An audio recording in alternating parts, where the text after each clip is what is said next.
2026ನೇ ವರ್ಷದಲ್ಲಿ ಮೇಷರಾಶಿಗೆ ಆದಾಯ 11, ಖರ್ಚು 5.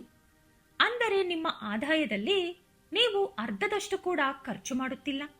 ಹಾಗಾಗಿ ಆರ್ಥಿಕವಾಗಿ ಯಾವುದೇ ಸಮಸ್ಯೆ ಇರುವುದಿಲ್ಲ. ನಿಮ್ಮ ಖರ್ಚೆಲ್ಲ ಕಳೆದರೂ ಕೂಡ ಬೇಕಾದಷ್ಟು ಹಣ ಉಳಿಯುತ್ತದೆ. ಲಾಭಗಳು ಹೆಚ್ಚಾಗಿ ಬರುತ್ತದೆ. ಹಾಗಾಗಿ ಅದನ್ನು ಯಾವ ರೀತಿ ಕೂಡಿಡಬೇಕು, ಇನ್ವೆಸ್ಟ್ಮೆಂಟ್ ಮಾಡಬೇಕು ಎಂಬುದು ನೋಡಿಕೊಳ್ಳಿ. ಇನ್ನು ಮರ್ಯಾದೆ 2, ಅವಮಾನ 4 ಇದೆ.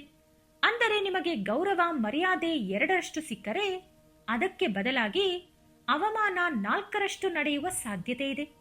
ಒಬ್ಬರಿಗೆ ಆದಾಯ ಬರುತ್ತಿದೆ ಅಂದರೆ ಅವರನ್ನು ಕುಗ್ಗಿಸಲು, ಮಾನಸಿಕವಾಗಿ ನೋಯಿಸಲು ಅವಮಾನ ಮಾಡುವವರು ಹೆಚ್ಚಾಗುತ್ತಾರೆ. ಹಾಗಾಗಿ ಅವರ ಬಗ್ಗೆ ನೀವು ತಲೆ ಕೆಡಿಸಿಕೊಳ್ಳಬೇಡಿ.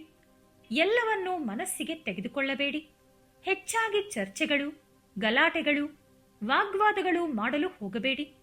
ಅವಮಾನಗಳು ಕಡಿಮೆಯಾಗಲು, ಆದಾಯ ಹೆಚ್ಚಾಗಲು ಮೇಷರಾಶಿಯವರು ಮಾಡಬೇಕಾದ ಪರಿಹಾರ, ಪ್ರತಿ ಮಂಗಳವಾರ ಸುಬ್ರಹ್ಮಣ್ಯ ಸ್ವಾಮಿಯನ್ನು ಪೂಜಿಸಬೇಕು.